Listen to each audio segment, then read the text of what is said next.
I'm going to get outside and get some air.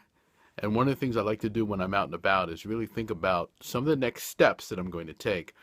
You might call that planning. And I thought this would be a really good time to chat with you about the subject of planning because planning is something that's not always understood. I know when I worked in big organizations, we would sometimes create plans for the sake of having those plans.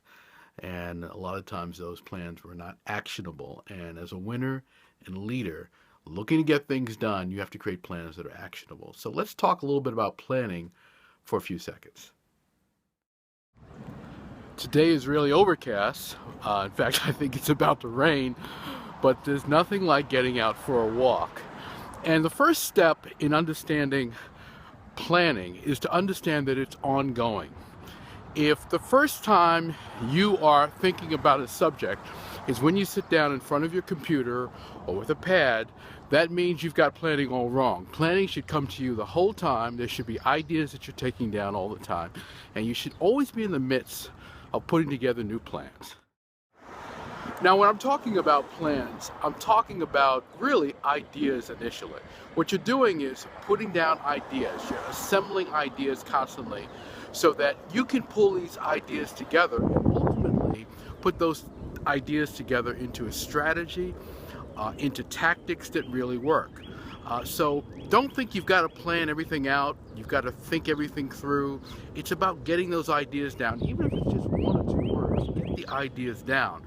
And what I like to do is I like to get them right into my phone or right into a pad that I carry with me.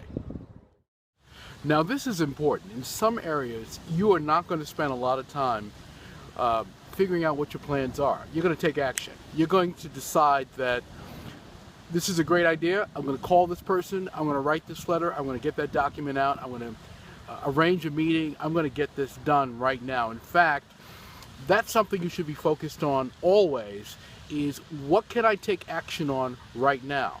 And then there'll be some areas where you're going to sit with an idea for a while because the idea has to be refined a bit more. But I think that as a rule, what you want to do is move on your ideas quickly and not hesitate and decide that you're going to take some action right here, right now.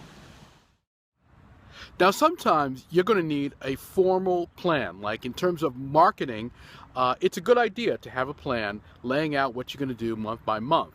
But when it comes to other matters, for example, running a division, running a business, your plan might be more general in scope. Now, it doesn't mean that it's a bad plan. It just means that you know that plan is going to be outdated. I was hosting a panel once about business plans. Famous Dave Anderson, who built a barbecue empire across the country, was one of the members of the panel. He said, right before we started, leaned over and said, Andre, do you have a plan for your business right now, a formal business plan? And I said, no. And he said, I've never had a formal business plan. So I have a lot of things that I'm planning right now. I've got talks that I'm giving all across the country and internationally. I've got a lot of writing that I'm doing. I've got clients that I'm consulting with. I've got coaching that I'm doing. So there's lots of plans, and within that I have new ideas, new product ideas, new project ideas, new ventures I want to get involved with others. There's a saying, and that saying is that if you fail to plan, you plan to fail. But there's also another saying, and that is that we make our plans and God laughs. And I think the final point to understand is that no matter what plans you make, they're going to change. You're going to have to make adjustments. You're going to have to make refinements. So keep in mind that plans are just guideposts to get you along the right path and to give you the right ideas. But ultimately, you've got to make some new decisions as they arise.